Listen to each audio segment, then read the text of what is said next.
So I had a really funny idea for a song where, since we're talking about Mad Max, I was going to play the theme song for these wrestlers called the Road Warriors. Yeah. And it was going to be really funny, but then I decided not. I'm just going to go with this instead.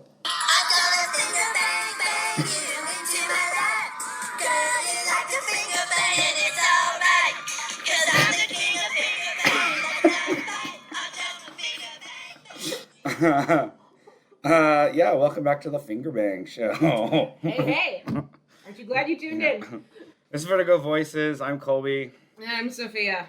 If you've listened to last month's, whatever episode, and statistically speaking, you did. If you're listening to this one, you definitely listened to that one. That Finger Bang story took over a goddamn life of its own. I have had people that I haven't talked to in literally years come out of the woodwork and be like, hey, liked the Finger Bang story. This girl, let me see. This girl named Sheena, who I'm friends with, have not talked to her, 5 years. Maybe not that long. I don't know. It's been a long time, though. And she messaged me and said, hey, I listened to your podcast. Thank God I had earbuds in. And she was listening to it at work in her cubicle, and she said she was stifling laughs so hard that her coworkers thought she was having a seizure. Well, that's the power of storytelling here on Vertigo Voices. So, thanks for listening, Sheena. Thank you, Sheena. I also got some great feedback from our number one fan in Germany, Oliver. He sent me some information about a popular German popsicle. Oh, yes. Called Fluchenfinger or something. It just looks like a finger. So, anyway, he suggested I track that down in America. Let's see if I can find it. Thank you for that suggestion. Yeah, so thanks, Oliver. Thanks, Sheena. They were a couple of many who have not stopped making fun of me for that. Whatever, I'll take it. There's worse things to be known for. Very true. For the guy that didn't finger 3 women. So what, I'm hungover and you're sick, is that right? Yes. Today's episode is brought to you by a fuck ton of cold medicine and whatever you take to alleviate. Coffee and regret. Coffee and regret. Today's episode, coffee and regret. I had a good night. I actually, I've got some other stories from the last couple weeks that, I don't know if it's going to fit in naturally, if I should just dump it here. The Finger and Bang story didn't even really come up naturally, but I don't really have much news. Sweet Tooth just started its final season. Sweet Tooth is back for one last go around. That show got 4 fucking seasons. That's a lot for a streaming show. That is. So good for Sweet Tooth. I've heard good things. I've not watched it. Another friend / listener named Heidi has been watching it. She said it was very good. Oh yeah, that was a bit of news that you told me. We're getting a new Vertigo adaptation of Anthony Bourdain's Get Zero. Yes, we are. I'm excited about that. Yeah, I can't remember what studio it said. Oh, it was Adult Swim. Yes. Adult Swim, yeah. They're making a Get Zero animated series. So that sounds cool. Let's see. A couple weeks ago was the Lilac City Comic Con. I went there with my kid. We had a good time. Met some cool artists. I bought some art. I always commission a John Constantine piece from an artist that I meet at the con. So I got this one by an artist named Camry Kappa. Yeah. Nice. She was really cool. My kid and I hung out with her for a little bit. My kid got a drawing of a dragon character that he really likes. And then I met this artist named Christy Knowles, who had this coffee paint. It's coffee painting. Yeah. Oh, that's cool. And I was looking at her pieces. She had one of Dream with his helm. And I was like, that's really cool. She had prints of it. And she goes, yeah, the original's in here. So I was flipping through her book of originals, and that was in there, and it looked really cool. And then I flipped one past that, and there was one of Death. And she was like, yeah, I don't have any prints of that one. I was like, so that's the original? Like, that's the only one? Yeah. I'm like, well, I'm fucking buying it. No one can have it. Mine now. So I got it. I talked to her about the show a little bit. I talked to her about Vertigo comics and whatnot, and she said something that I was like, yes, you are a kindred spirit. We were chit-chatting about, what was it? We were talking about one of the books that was reprinted recently. Maybe it was just Sandman. And she was like, yeah, I just have trouble buying that new stuff because, like, even though it's the same stories and it's reprinted, you know, like, you get it and it says DC Black Label on it, and, like, that's not what it is. This is Vertigo. And I was like, yes! I know, right? I said that same thing like 8 fucking times. Still is true. Yeah, so Christy Knowles, thank you for the commiseration with that. Sure.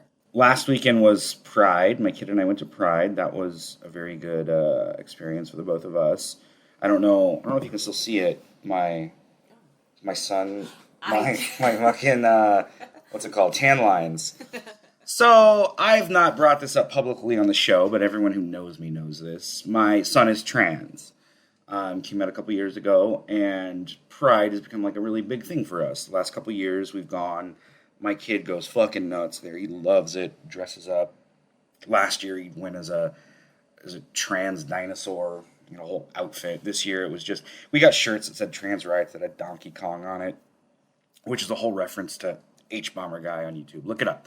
Anyway, and so we wore those, and then he had a trans flag. We went there, and I thought after the fact, like, fuck, I should have done free dad hugs. You know, it's a big thing in Pride for people that aren't accepted by their families to get, you know that there's somebody that cares. So instead of that, I went to my usual spot and hung out with my friend Jess the night before, and she wrote on my arm. She's an artist, so she wrote on my arm, "Free dad hugs" in like Sharpie, both of my arms, and kind of highlighted it with rainbow colors. It looked really fucking cool. And she was like, "Okay, this is probably gonna run because this was Friday night. I needed it for Saturday morning. She's like, that's probably gonna run, just so you know." And I was like, "Fuck." She's like, "So don't sweat when you sleep." I was like, "Oh, thanks. All right." So that night I slept like with my arms out, and then the next morning I get in the shower and I'm like just stick my head under the water and keep my arms back. So we get ready. I kept it pretty dry, and then it was a really sunny day, so I'm spraying myself down with sunscreen. And I look at my arms and I was like, "Oh man, like sunscreen is totally gonna make this run. Fuck." So I did a really light spraying on the top of my arms, thinking, I'll be fine. We go to Pride. We got there at like 9 in the morning. By like 2 o'clock, about halfway through the parade, it was toward the end of the parade, I looked down and my arms are just beet red. And I was like, ugh, fuck. Like I should have reapplied. So now I've got, like, the redness is mostly gone, but I've got this really nice tan line of like dark arms and then white free dad hugs. You can see my skin is bleached on that because the Sharpie is long gone, but the words are still there. Which, yeah, I had a pretty fucking emotional time at Pride with the free dad hugs thing. Did not realize how hard that would hit me when I was confronted with somebody who very desperately needed a dad hug.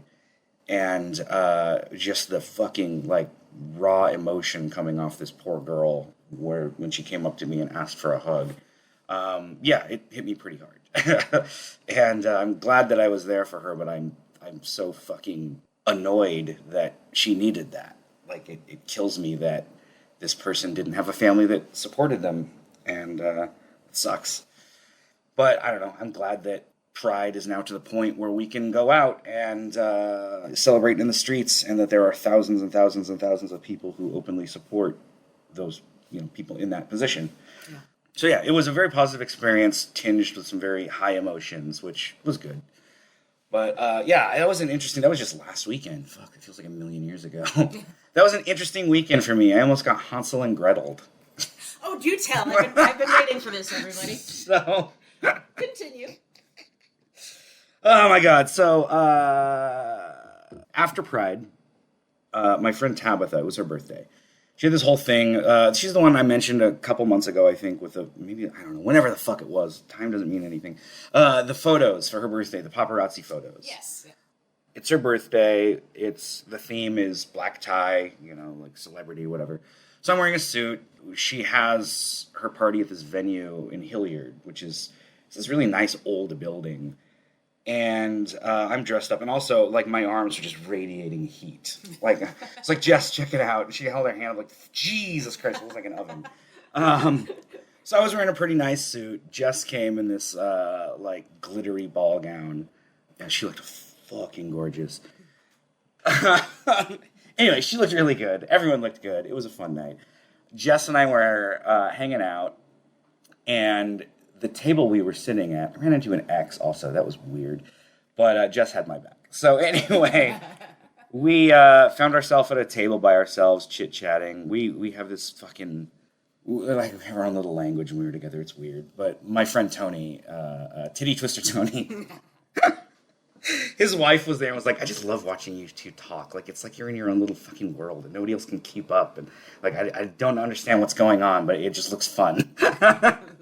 So anyway, she and I are hanging out. This profoundly drunk guy who was he'd probably spent all day drinking at Pride came up wearing a sequin jacket, just like a fucking disco ball.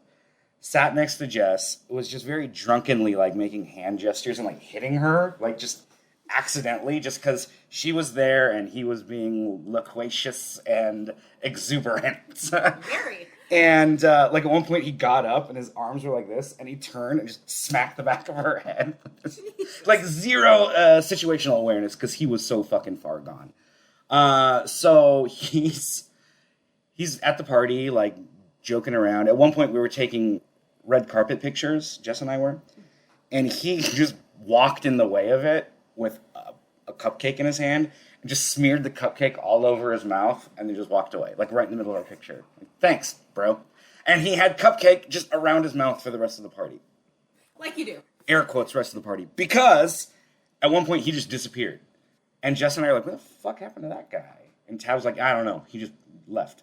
So we go out front, like, to the bouncer, like, hey, have you seen that dude that was, like, I don't think he should be driving, or, like, I don't know if he knows anyone else here. Like, no one else knows him. I don't even know how he found this place, you know? But, like, we're in Hilliard, which is, if you know Spokane, not an awesome spot to be at in the middle of the night, in the darkness. And the guy was like, I don't know. The bouncer was like, I don't know, he just walked off that way. Like, fuck. So Jess and I just take off. Like, well, now we have a mission. We got to find this guy. So we had 2 different search parties, Jess and I, 2 different times in the night, each one like an hour each, just wandering the darkness of Hilliard, shouting this guy's name, who I probably shouldn't say, because I doubt he would want me to talk about this. But anyway, we're walking around in the dark, just stumbling around Hilliard, giggling like idiots, and shouting this guy's name, and pointing out stray cats, and passing fucking crackheads, and being like, good day, sir! As we're both dressed to the nines. Like, I'm wearing my gray suit with waistcoat, really nice tie. Anyway, it doesn't matter. So we're wandering around. There's this restaurant in Hilliard called Red Dragon. And it's closed at fucking 1 in the . Right next to it is this little tiny house. And we approach it, and I was like, that house's door is open. And, like, I can hear noise inside. Like, I wonder, what if this fucking guy just wandered in there? Like that, you know, I wouldn't put it past him. So we kind of sheepishly get close to the house. We're like, I don't know, we're not tiptoeing, but we're taking our time. And then, again, the front door was open. This old woman in a fucking top hat just pops her head out and was like, can I help you? And Jess was like, we're just looking for our friend. We were at a party back there, and he wandered away, and we're just trying to find him, make sure he's safe. And she was like, why don't you come on in and we'll talk about it? And I was like, no, that's okay. I mean, is he in there? No. Okay, well then we'll keep looking for him. No, why don't you come on in? We could talk about it. Come on in. And Jess just goes, no, and like turned around and started walking. And I was like, fuck. And I like, we're walking, and like we get like a block and a half away, and she was like, is she still out there looking? Don't look back. Like, I don't know. I got some really fucking weird fucking Hansel and Gretel witch vibes from her. We got back to the party again after not being able to find that guy, and I was like, dude, there was this old woman that pretty sure just tried to lure us into her house. Like, we were this close to being baked into a pie, and I'm pretty fucking sure that he is just in her bathroom in a bathtub of ice with his kidneys removed. Like, that's something bad happened there. So she and I wander around the neighborhood, wander back. As we get close to that house again, Jess just grabs my arm and pulls me into the street. And she's like, we're not walking on the sidewalk. So we walk in the middle of the street. The lady pokes her head out again. Like, did you find your friend? And Jess was like, no, thank you. We get back to the party to like tell him all about it, whatever. Then we went back out, looked for him. At the end of the night, like, I don't know, 1:30 in the morning, 2, or whatever time it was, we were helping Tab take down the decorations for her party. Everyone's kind of sobering up. That fucking guy just saunters back in. Looks like he is completely sober. Hey guys, how's it going? Oh wow, I'm so embarrassed. I got really drunk. Ooh, I left my coat behind. I also took pictures of Jess wearing his coat. Oh yeah. Find it. That's her wearing his Nice. coat. Anyway, he walked in. Jess and I were like across the dining hall from each other, or banquet hall, whatever it was. And I was like collecting candlesticks, and she was like putting away like spoons or whatever. He walks in, and we have this thing where we look at each other, and we both like raise our eyes. And so we both looked at each other, did that, and then she just fucking fell down, just collapsed on the floor. And I like ran over, like, "Are you okay?" She's like, "That's the guy!" Like, I know. Like, where the fuck did he come from? Where the fuck was he? We'll never know. He went on an adventure himself. He did some soul searching. He, to quote myself from a few episodes ago, he crossed the Rubicon and came back changed. But he had grass all over his back, and we're like trying to CSI this out. Of like, wait a minute, the grass. Oh, that reminds me of we walked down this one street that had freshly cut grass, and the sidewalk had grass all over it. Ooh, he must have rolled around in the grass. There was a cat nearby that one. Maybe he tried to pet that cat and fell over. You guys had theories. Yeah, exactly. Anyway, a profoundly fun time stumbling around the dark with my bestie. Undoubtedly. Looking for a stranger. Almost getting et by an old lady. Exactly. Yeah. Wow, that was a diversion. Segueing back. Yeah, I don't know, man, that's a pretty typical night. Last night we went to this place called PJ's for karaoke that she'd never been to, and that was fun. Anyway, I do have a Colby Has Issues. I just have one. Yes. DC Pride, a celebration of Rachel Pollack. It's cool to have, but there's not really much new in this. There is her Brother Power, the Geek story, and then her Doom Patrol issue that introduces Coagula. And then there's a really short news story at the end that reintroduces Coagula, like they brought her back. It's got a great introduction by Stuart Moore, who I'm friends with on Facebook, who's a Vertigo All-Star, as we talked about a couple episodes ago. It was a really fun little introduction where he talked about the first time he met her, and he comments like in parentheses at one point. He was like, for the rest of my life, my bio says that I found the first trans writer for DC Comics, I'll be okay with that. Right on. Right on. Yeah, as soon as you told me about that, I went over to Amazon and put it on my wish list. So. Yeah, it was cool. I just picked it up at the comic shop, and I read through that earlier today. It's fun. If you've not read, or if you don't own that issue of Doom Patrol and Brother Power, it's definitely worth picking up. It's worth picking up just for the Brother Power.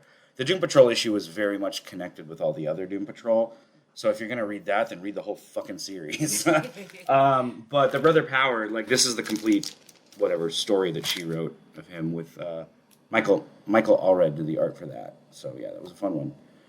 Good one to have in your archives. Yeah. Okay, excellent. And on that same note, another shout out to Oliver. A while back, he recommended some comics to me by a German cartoonist and graphic designer named Reinhard Kleist. I apologize, Oliver, if I'm butchering that name. But he does he's done a lot of stuff, but from what I've seen, he does a lot of biographies in comic book form. And the one I got was Nick Cave, Mercy on Me, which is all about musician Nick Cave. Yeah, I've heard of that. And the other one was The Boxer, true story of Harry Haft. He was a boxer in Auschwitz, and he survived all of that to come to America, and he had a small boxing career. Really good, really well done. For everyone who says that, alas, we're still having this conversation in 2024, but anyone who says that comic books are just kids' stuff, of course, we hope you all know by now that that's bullshit.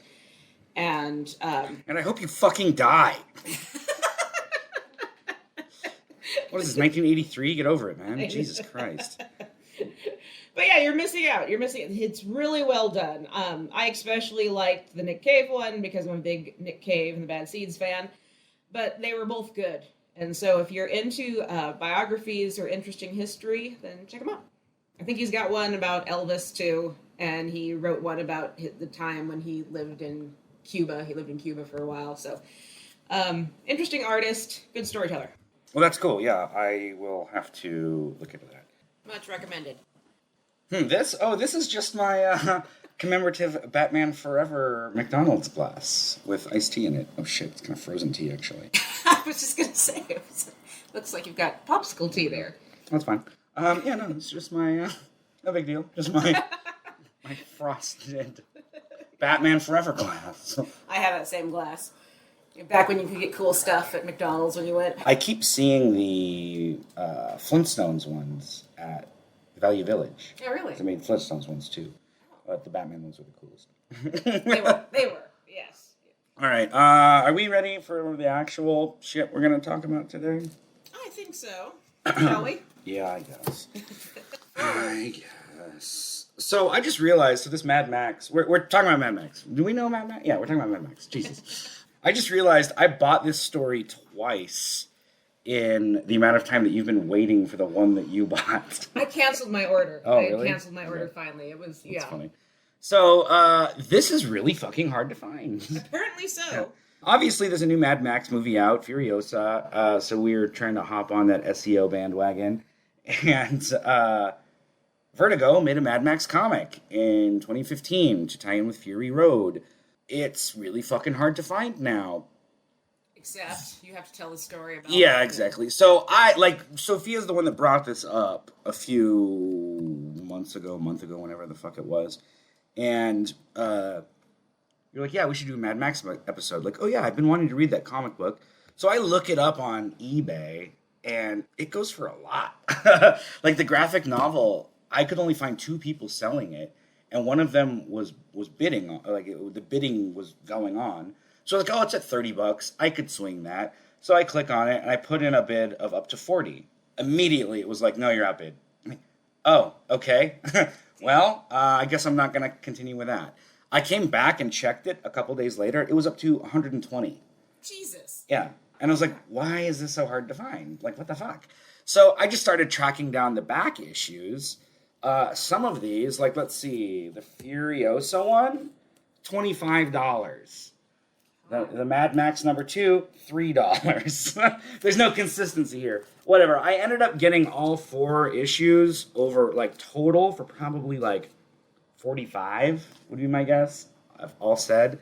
Which is more than I wanted to spend, but whatever. It's cheaper than $120 fucking dollars. So then I'm at Lilac City Comic Con with my kid, looking around at booths. I didn't really have any comics that I was planning on buying, so I didn't even really look at many of the comic booths.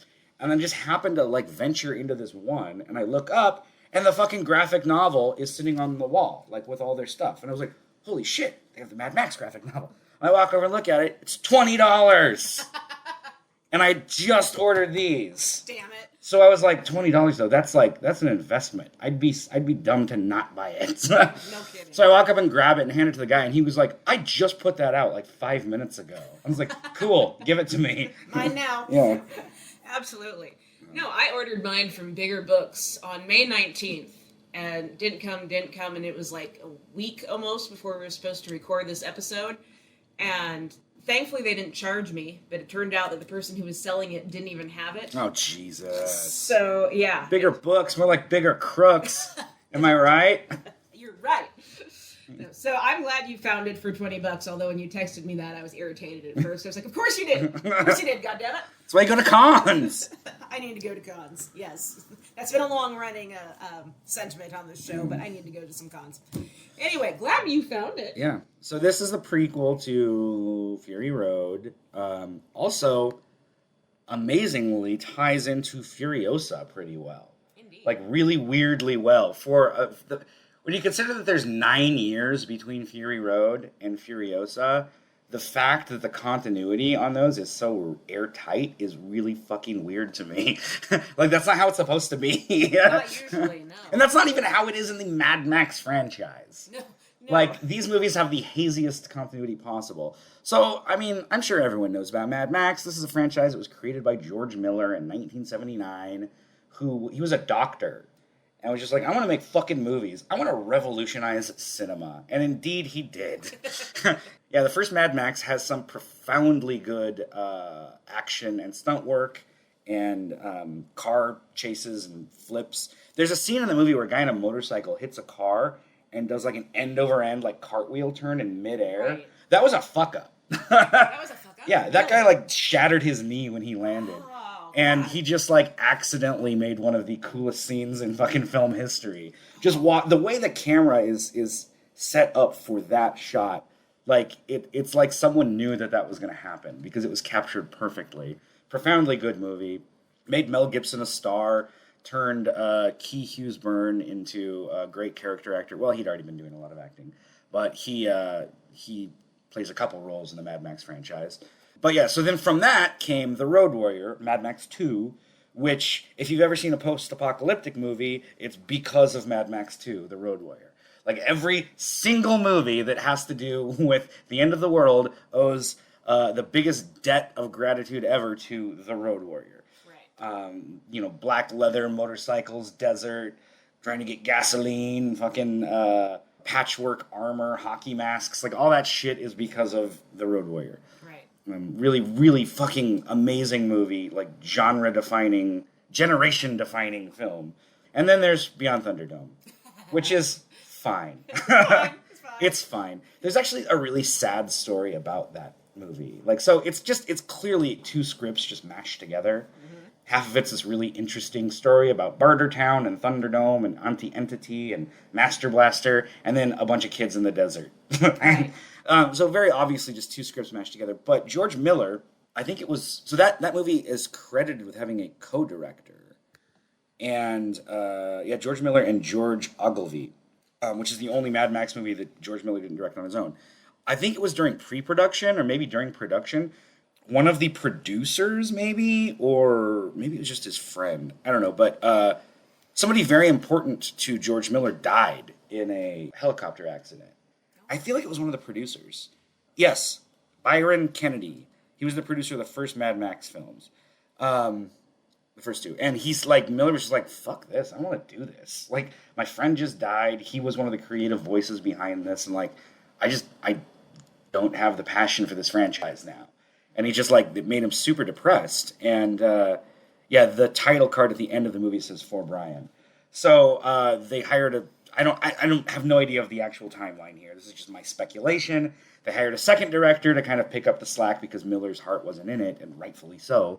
So because of that, Beyond Thunderdome just doesn't feel the same as the other movies. It's really goofy, really kid-friendly. It's rated PG-13, I think, which is the only movie in the franchise that is. Right. And despite a solid setup, it just does not feel the same. And even all that said, it's still a real good movie. Like it's still fun. It's still a lot of fun. It has some profoundly cool set designs, some really, really cool looking vehicles. Fury Road, which came out in 2015, like 30 years later. Fury Road owes Beyond Thunderdome a lot in terms of its vehicle designs, because Fury Road has just the crazy fucking scratch-built vehicles that were originally in Beyond Thunderdome. This is the first movie to have that kind of dystopian chic aesthetic. Like in Road Warrior, it's just dirty and everything's scratch built, but like it looks like they're still hanging on to the old world. And then Beyond Thunderdome, it's like, fuck it, we're making a new world. And that carries over into Fury Road. Good observation. Yeah. Anyway, and then after those three came Fury Road, which is one of the best movies ever made. Here. What can we say about that hasn't already been said? Yeah, it's just fucking phenomenal. That movie makes me like misty-eyed thinking about how fucking good it is. Me too. And on all levels, like the story, the fucking action, the message. It's just so fucking great. I love Max in it. I love Furiosa in it. I love little fucking Nux and the brides. The memeability of that movie too. Just the like, mediocre. Yeah, there you go. Mediocre. And then that's bait. Yeah. The gif of Max going with the thumbs up. I love that. It's just a great movie. It is. That is one movie that when people say there's no such thing as a perfect movie, that is the one movie where I'm like, I always use that as an example. Like, you may not like it, it may not be your cup of tea, but you can't argue that it's perfect in the sense that it accomplished exactly what it set out to do. Again, kind of like this comic and kind of like Furiosa in the story, it originated in like the mid-90s. Miller had been working on that for like 20 years. And it was originally, he just did a script with storyboards. Like, no words at all. No dialogue, nothing, just storyboards. And you can see a lot of the finished project in those storyboards. Because he'd been living with that in his head for so fucking long that that's why it's so perfect. And it's like the history of that movie is profoundly interesting, just how it got made. There's a book called Blood, Sweat, and Chrome, and it's all about the making of Fury Road. Do you have it? I don't. No. There's a really good documentary, though, on the Blu-ray about the making of it. There's also a really good documentary called The Madness of Max about the making of the first film, where they interview tons of people. Really, really interesting look at just the scrappy fucking, like, DIY nature of that movie. And just George Miller being like, we're going to put a rocket on a car. Like, well, legally, you can't do that. Like, well, what's that over there? Put the rocket on the car. Yeah, exactly. There's a really great bit with Hugh Keys-Byrne that I always think of this. Hugh Keys-Byrne played the villain in the first movie named Toe Cutter. And then he also played the villain Immortan Joe in Fury Road. And there's an interview with him where he talks about how just the legacy of that character. And he's like, every once in a while, I'll have a bad day, or I'll just feel down, depressed or sad or whatever. He's like, and I'll be walking down the street kind of alone in my head. He goes, and like clockwork, every single time I feel that way, a stranger from across the street or in front of me or behind me, whatever, will yell, Toe Cutter! And he goes, snaps me right out of it. Like, I'm back to feeling peppy and happy and loving life. There you go. I fucking love Hugh Keys-Byrne. He had a huge, long, influential career in Australian cinema. Passed away, I want to say like 2 or 3 years ago. I don't know, it was a couple years ago. Not too long ago. But he's in a really, really fucking awesome Australian action movie called The Man from Hong Kong. And he just plays it's almost like he's not even acting. He just plays this like slovenly sheriff. And he has such a naturalistic take on this ridiculous movie and concept. Like, this movie stars George Lazenby as a fucking like international like karate expert. Really? Yeah. He's the bad guy in it, George Lazenby is. But Hugh Keys-Byrne is having so much fun in every scene that he's in. And yeah, it's fucking great. Oh, he died in 2020. Okay. Yeah, he was on Farscape also. I forgot about that. Profoundly cool career that is mostly not unknown, but he's very like low-key popular in America. Right. Oh, his death was announced by his best friend and director, Brian Trenchard Smith, who's a great Australian director who did The Man from Hong Kong. Oh, wow. That's another one. Look up Brian Trenchard Smith. Look at his filmography. Great fucking awesome, fun exploitation films in the 70s and 80s. A contemporary of George Miller, director of Mad Max. Quentin Tarantino once called The Man from Hong Kong the perfect movie. Really? Yeah, and he was like, you can watch it today. It's just as entertaining as it was in the 70s. Like, it's fucking great. There's a really, really good documentary called Not Quite Hollywood. I've heard of that. Yeah, about Ozploitation, the Australian cinema in the 70s and 80s. And even up till today. Really fucking awesome documentary. I remember the first time I watched it, I just had a pad of paper next to me. It was like Razorback, Man from Hong Kong, Road Games. Like, just taking notes of all these movies to track down, because that documentary is just dripping with love for this genre of cinema. Like, Long Weekend. I found so many awesome movies because of that documentary. Okay. So definitely put it on the watch list.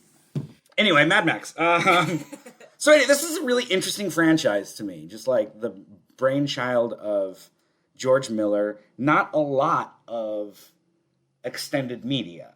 Right. There's 5 movies now. one comic book series and like 2 video games. And that's it for Mad Max. Again, this comic book series is a prequel. It's 4 issues. There's 2 stories about Max Rokitansky, one about Immortan Joe and Nux, and then one about Furiosa. Right. Yeah. All of these are set at various times before Fury Road. One of the interesting things to me about this is Max's story recontextualizes or retells the events of the first 3 movies and just puts Tom Hardy in over Mel Gibson because Tom Hardy plays Max in the new movie. And it's really weird seeing that for a couple reasons. Number one, it's just funny to see Tom Hardy standing next to fucking Tina Turner as Auntie Entity. Yeah. But then also, like, that means Max is, like, immortal. Because he doesn't age, but everyone else does. Maybe we'll get that movie someday. I don't know. There was a fan theory about Fury Road and Max. Have you heard about this? Are you aware of this? So. Do you know who the feral kid is in the second Mad Max, the Road Warrior? The little kid with a boomerang. I remember the kid. I don't know what significance. So he becomes obsessed with Max, and he's in the little convoy at the end that escape. And there's a fan theory that said that Max imprinted on him so much that when he grew up, he became Max. Oh. He made his own interceptor car. He put together his own patchwork leather outfit. And at the beginning of Fury Road, you see Max standing on a hill eating a lizard. And then he hears the war boys coming, and he collects all of his shit real quick and jumps in his car. And when he collects all of his shit, he rolls up a little vest that's made of like animal pelt. And it looks a lot like the animal pelt vest that the feral kid wore. Oh, okay. So there's a speculation that, that's the feral kid grown up. And he's created his own backstory as Max. And that's why also in Fury Road, Max's tortured past doesn't line up with his tortured past in the original Mad Max. Gotcha. Okay. In the original Mad Max, his wife and son are killed by Toe Cutter and his gang, and his best friend Jim Goose is killed too, and like the other cops are maimed or whatever. So he goes out to get revenge.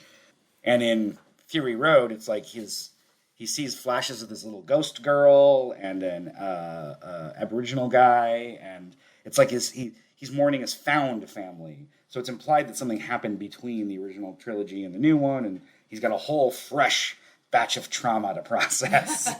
But some people think that was Feral Kid seeing visions of his convoy, like the people that were in his convoy that ran afoul of someone and were killed.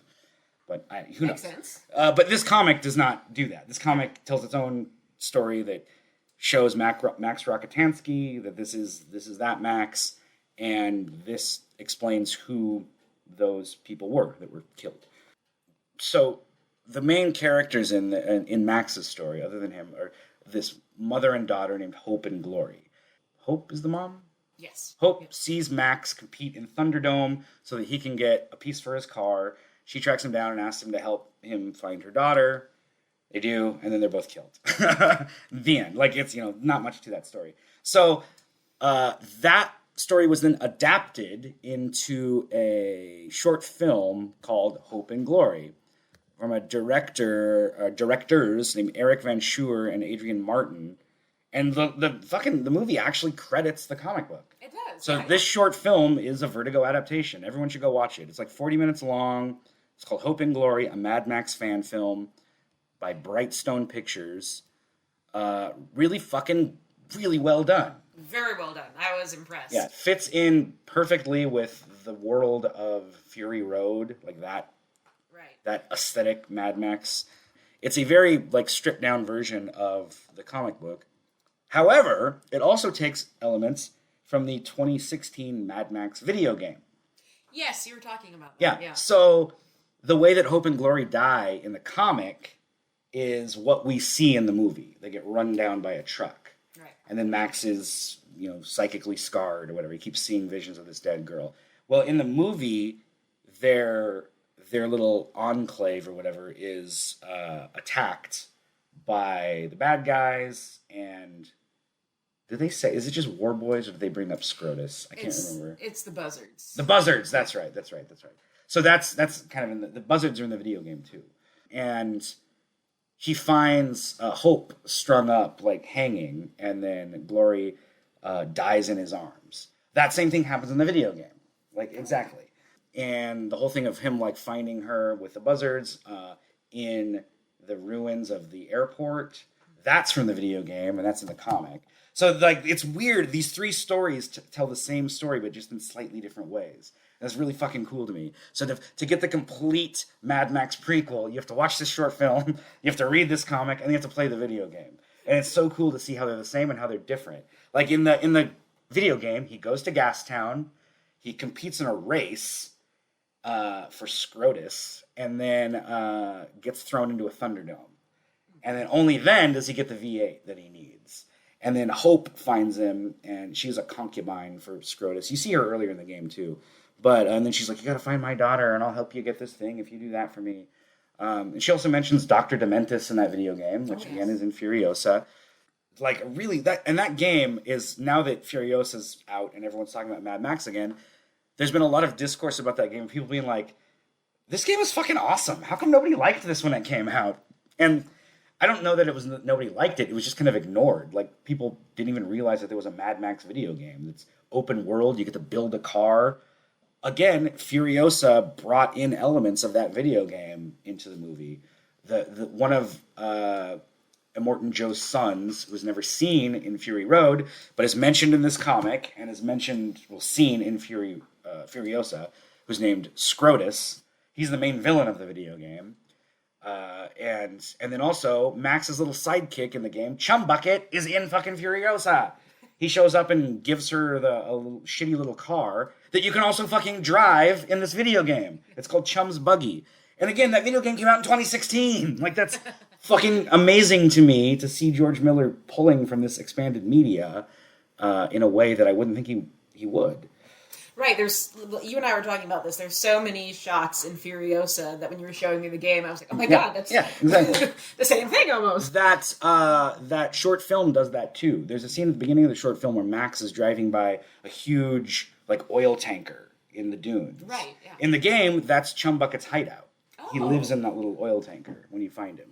Yeah, so really cool to see all these things come together. You know, I love connections. And yeah, this was fucking great. They've got some good ones. Yeah. So yeah, I'm a huge fan of this franchise. The comic book was fun, but again, it's very short. Furiosa's story is kind of directly antecedent to the movie. It's all about her with the brides and kind of them winning her over to realize that she needs to save them. One thing that really blew me away about that was the Peach Pit. Yes. For those of you who listen to our show, you know that we give not a damn about spoilers. Yeah, but also, like, go fucking see Furiosa. Exactly. It's not the best of the franchise, but it's not the best of the franchise is still better than most people's other movies. Right. So and especially go see it on the big screen, man. It's so fucking cool.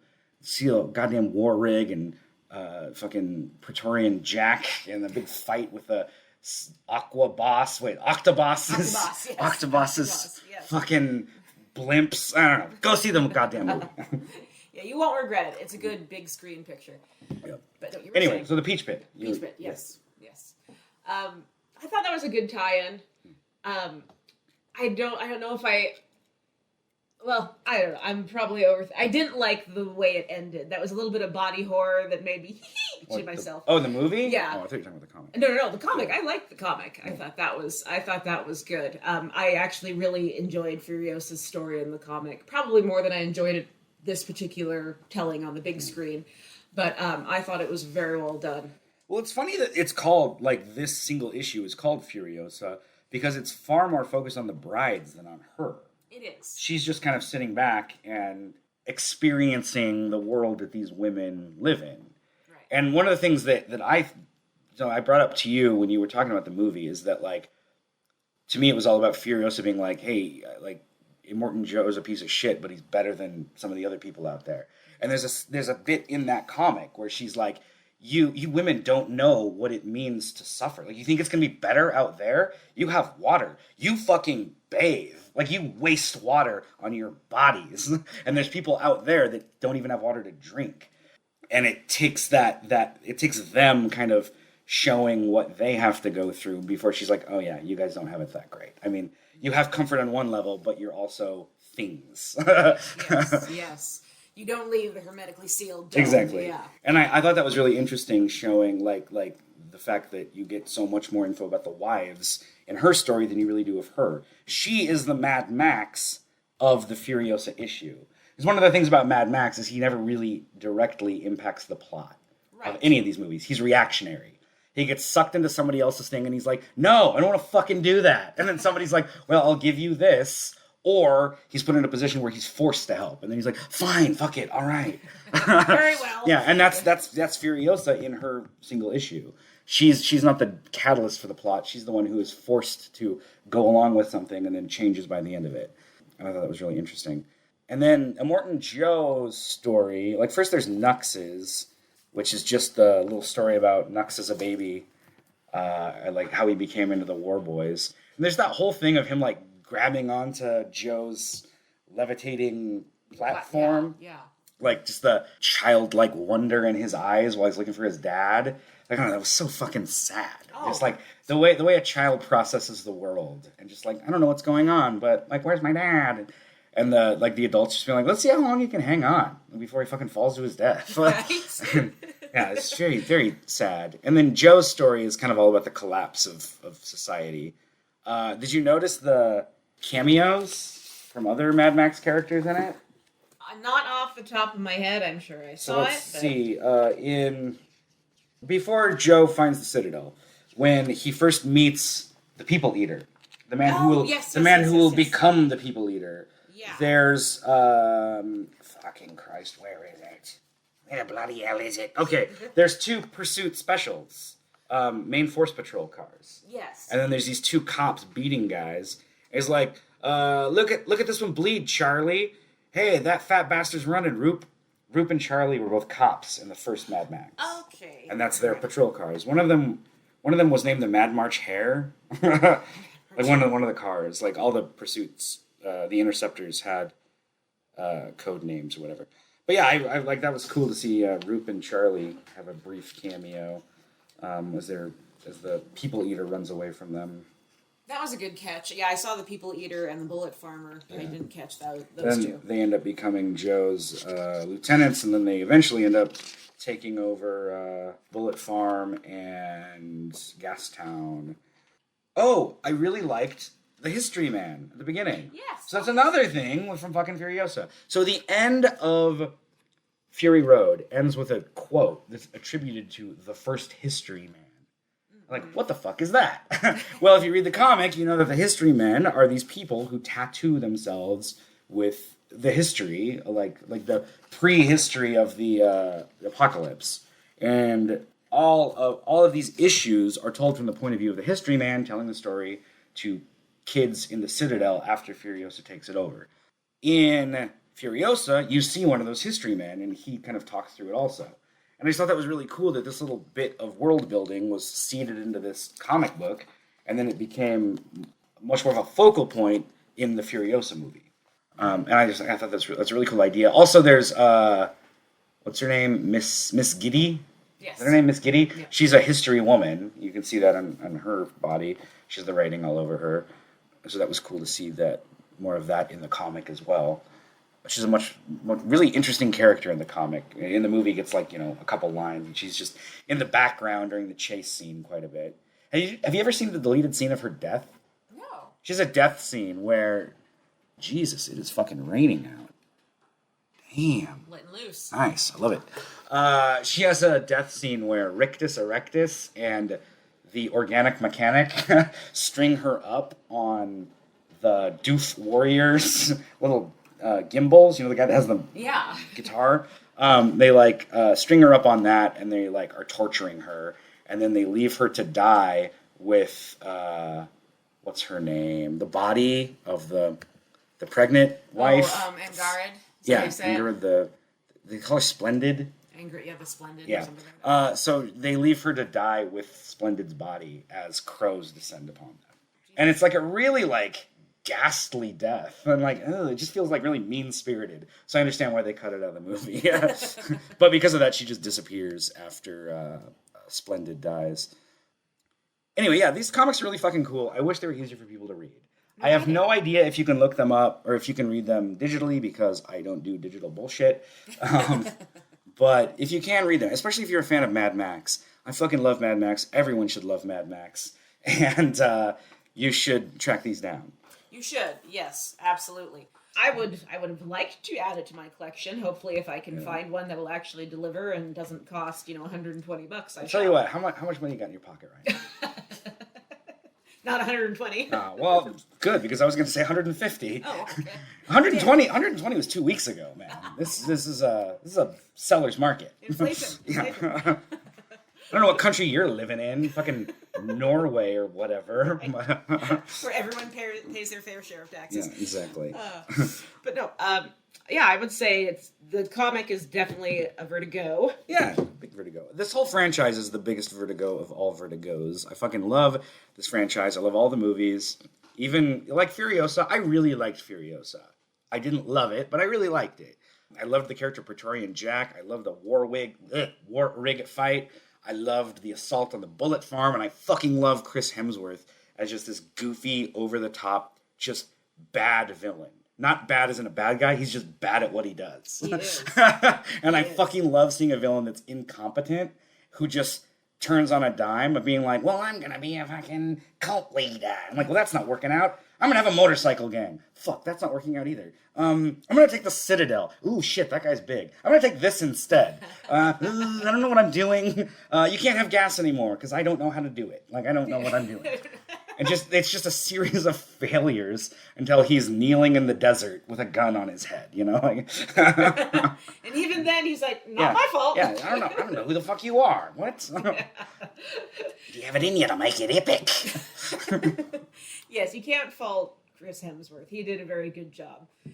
I was thinking about the point you made about how she chose Immortan. She, as in Furiosa, chose Immortan Joe rather than be with Dementis. And again, this is just a personal preference. For me, that kind of diluted the might and the furiosity of Immortan Joe for me just a little bit, because in Fury Road, he's like the tyrant dictator of the wastelands. Well, he still is. He is. But but he's also in Fury Road, not the only one.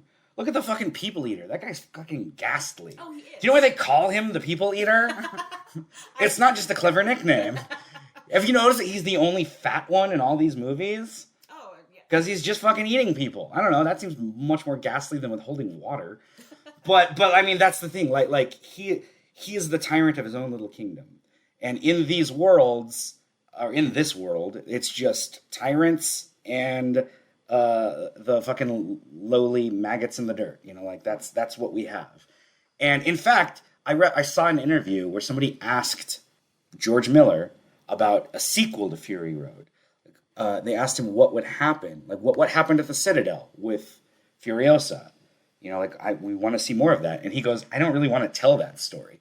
And they're like, why not? What happened with her? And he goes, all I'm going to say is today's hero is tomorrow's tyrant. And that's it. So Furiosa is in that same cycle that Immortan Joe was. Eventually, she's going to become the next Immortan Joe, and someone's going to have to overthrow her. I see what you mean. Yeah. Okay. Well, I mean, you could argue I never thought that we needed a sequel to Fury Road. It's fine the way it is. But I will also take as many of these goddamn movies as he wants to make. Sure. Oh, sure. Yeah. If I found out tomorrow he wanted to make another Mad Max, I wouldn't be like, no, George, no, don't do that. And of course, with every film he makes, even fucking Happy Feet and Babe, Pig in the City, the world building is immaculate. Hey, Babe, Pig in the City is fucking amazing. That's a great film. Oh, it's a cute movie. No, it's not even a cute movie. It's a great film. That's the end. I haven't seen it since It's not even particularly that cute. It's kind of horrifying, but it's a great movie. I don't particularly like Happy Feet, but Babe, Pig in the City is fucking fantastic. In fact, I'm gonna watch it today now. Anyway, I need to revisit that then. One last thing I forgot to bring up about Furiosa. So did you know that the script to Furiosa was written at the same time as Fury Road? That's what you were saying. It was written as preamble, like color for the actors, so that they could understand the story of Furiosa, like so Charlize Theron could understand it. And for a while, the idea was to turn it into an anime film or series, I don't know, called The Peach. Oh, that's right. And it was going to come out around the time of Fury Road. I've seen some concept art for it, but obviously it never happened. And then Miller got into a protracted legal battle with 20th Century Fox? No, Warner Brothers. Oh. He got into a protracted legal battle with Warner Brothers. That's why it took 9 years to get Furiosa made. Because he spent quite a few of those years battling Warner Brothers over owed income. Like what's it called? Gross... What the fuck is the word? The box office. The amount of money it made. I don't know, whatever. So, as a result, it took forever. And then he was like, well, fuck it. I guess we're not going to make an anime out of this. So let's turn it into a real movie. Well, hey, thank you for that. Yeah. Turned out all right in the end, after all. Yeah, I don't know. I fucking love this franchise. I love this world. I love how the world evolves, which, again, then doesn't make sense for Max. But I like that he's kind of a constant, like this strange mythical figure that people talk about. I even fucking loved his cameo in Furiosa. Really? Oh, I hated that. I hated that. It's fucking 10 seconds, man. Get over it. That movie is already like an hour too long. I was like, really? Really? Wait, you think the 10 seconds is what made it too long? Come on. No, it wasn't made it too long, but it certainly didn't add anything to it. I don't know. I don't know that it added anything. But again, he's a mythical figure that's always on the sideline. If they had actually had him as a part of the movie, that would annoy me. But the fact that he's just... This is an interconnected world. I'm sure he sees shit like that all the time. He sees Furiosa for 10 seconds and then moves on. And I liked that shot of him observing. And the fact that in the Fury Road, he's played by Tom Hardy. Sorry, in Furiosa, he's played by Tom Hardy's stunt double from Fury Road. I thought that was really cool. So it's technically even still the same actor as Max. True. But yeah, I don't know. I liked a lot in Furiosa. Again, it wasn't Fury Road, but as I've said on my letterbox, Fury Road's a 5-star movie, easy, 5 out of 5. Furiosa, I'd say, is 4 stars, and that isn't a knock against it so much as what it's compared to. It's really hard to top Fury Road. Oh, absolutely. I think, any film would have a hard time. Yeah, fuck, I even like that it was too long. It's called a Mad Max Saga. It's literally... And I loved that it's so different from Fury Road. Fury Road is a tight, little under 2-hour movie about one event. It's one chase scene, literally.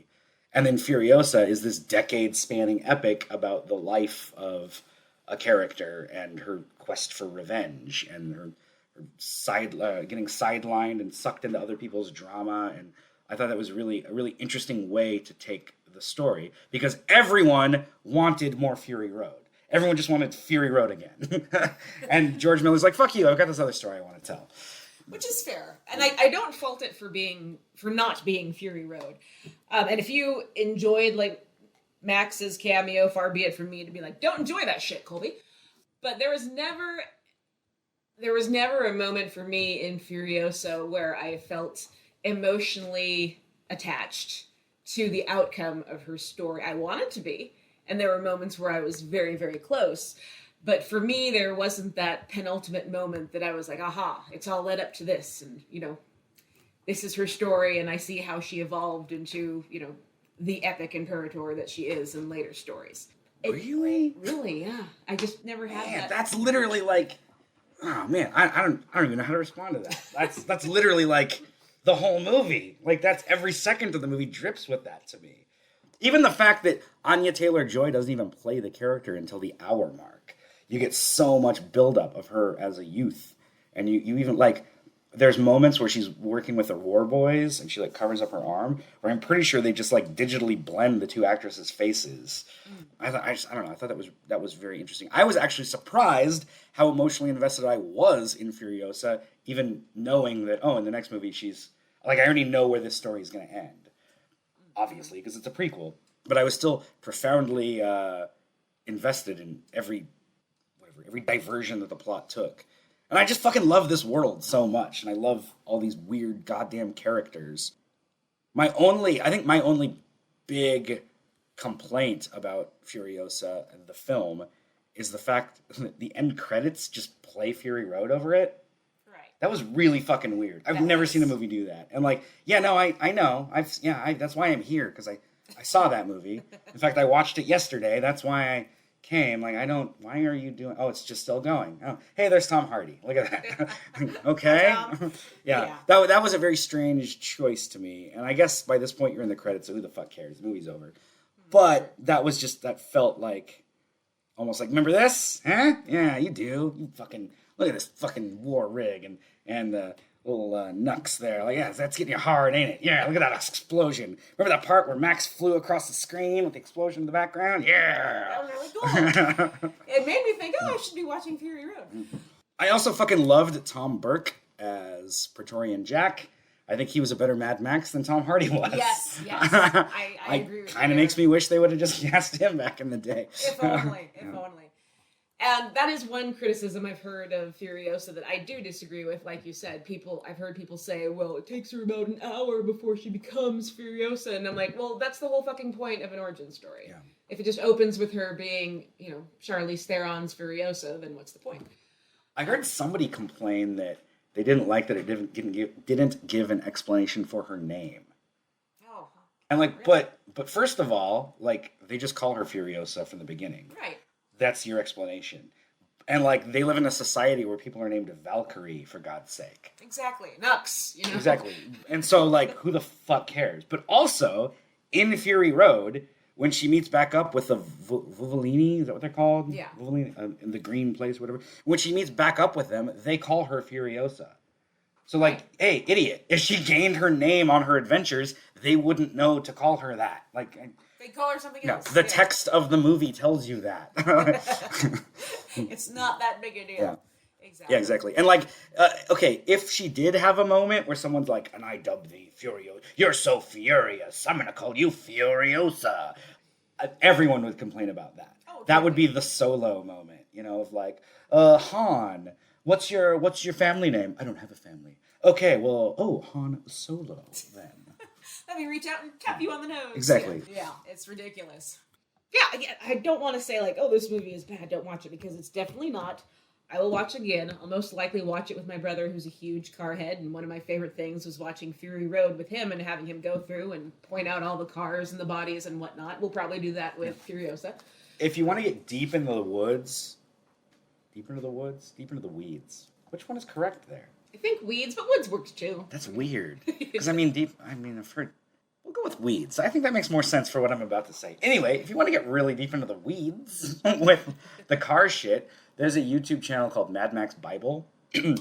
And there's one specific video where a guy breaks down all of the screen-used cars in Fury Road and how they were made, what their parts are, and like stats on the side of the screen and everything. And it's really interesting. And then like one of them, like, oh, this car was the one that everyone hated on set because the engine sticks out of the top and you can't fucking see a thing when you're driving it. And it was like constantly breaking down and they had to get these people to do that. Really, really interesting if you're into cars. I don't know shit about cars. So it's just like, well, but it looks pretty. That's pretty much me too. Well, I like the big engine. It makes the noise when you hit the pedal. Vroom, vroom. Absolutely. Oh, that's another thing. Sound design. In the Mad Max movies is fucking crisp and clear and beautiful. Absolutely. I could listen to them rev engines all day long. The opening of both Fury Road and Furiosa with just that like at the very beginning, like, yes, thank you. Right on. You don't need to be a carhead to enjoy that. Anyway, these comics are hard to find, but track them down. Watch these movies if you haven't. Watch the entire fucking franchise. Start with Mad Max 1979 and don't stop until George Miller dies. I don't know. Just keep watching them forever. I love this franchise, again, as I've said. And I just love the way it evolves. Like, the first one was just a dirty, grotty fucking Australian exploitation movie filmed on the fucking coast or whatever, just with a bunch of ragtag weirdos. and then the next one is a genre-defining sci-fi action movie And then the next one's a kids movie. And then the next one is the best movie ever made. And then the next one is very good. Yes.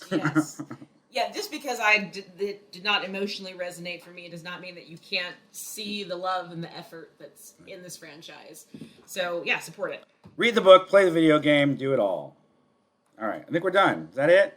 Oh, so next time, we've already decided what we're going to do next time, right? We have, yes. So next time we're going to do an episode all about the girl with the dragon tattoo, because there was a Vertigo adaptation of that series. And I, for some reason, just got a wild hair up my ass and watched those movies again, the Swedish ones, a couple weeks ago, and realized how much I fucking love that franchise. The good ones, at least. More on that later, yeah. So anyway, we'll be talking about that whenever we get together again. Maybe July. I don't know. Whenever. We'll figure it out. Yeah. Anyway, well, thanks for listening, and do you have it in you to make it epic? Witness me!